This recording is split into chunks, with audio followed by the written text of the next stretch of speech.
حضرت مغیرہ بن شعبہ رضی اللہ تعالیٰ عنہ سے روایت ہے،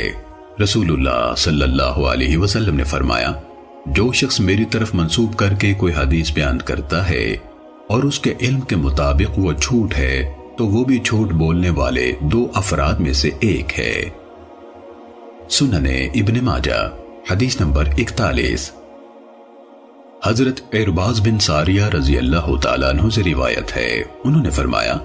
ایک دن رسول اللہ صلی اللہ علیہ وسلم ہم لوگوں میں کھڑے ہوئے اور ایک متاثر کن واز فرمایا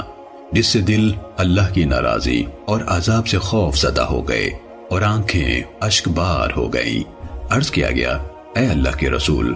آپ نے ہمیں ایسے نصیحت فرمائی ہے جس طرح رخصت کرنے والا نصیحت کیا کرتا ہے، آپ ہم سے کوئی عہد و پیمان لے لیجئے۔ تو آپ صلی اللہ علیہ وسلم نے فرمایا،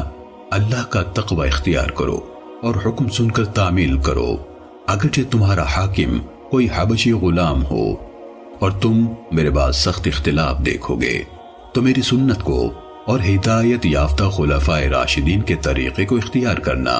اسے داڑوں سے پکڑ کر رکھنا، یعنی اس پر مضبوطی سے قائم رہنا اور نئے نئے کاموں سے پرہیز کرنا، کیونکہ ہر بدعت گمراہی ہے۔ سنن ابن ماجہ حدیث نمبر 42۔ حضرت عرباض بن ساریہ رضی اللہ تعالیٰ عنہ سے روایت ہے، انہوں نے کہا، رسول اللہ صلی اللہ علیہ وسلم نے ہمیں ایسا واز فرمایا جس کے اثر سے آنکھوں سے آنسو بہنے لگے اور دل اللہ کی ناراضی اور عذاب سے خوف زدہ ہو گئے۔ ہم نے عرض کیا، اے اللہ کے رسول، یہ تو ایسا واز ہے جیسے کسی رخصت کرنے والے کی نصیحت، تو آپ ہم سے کیا وعدہ لیتے ہیں؟ نبی صلی اللہ علیہ وسلم نے فرمایا، میں تمہیں روشن شریعت پر چھوڑ رہا ہوں جس کی رات بھی دن کی طرح روشن ہے، میرے بعد وہی شخص کجروی اختیار کرے گا جو ہلاک ہونے والا ہے، تم میں سے جو کوئی زندہ رہے گا وہ جلد بہت اختلاف دیکھے گا،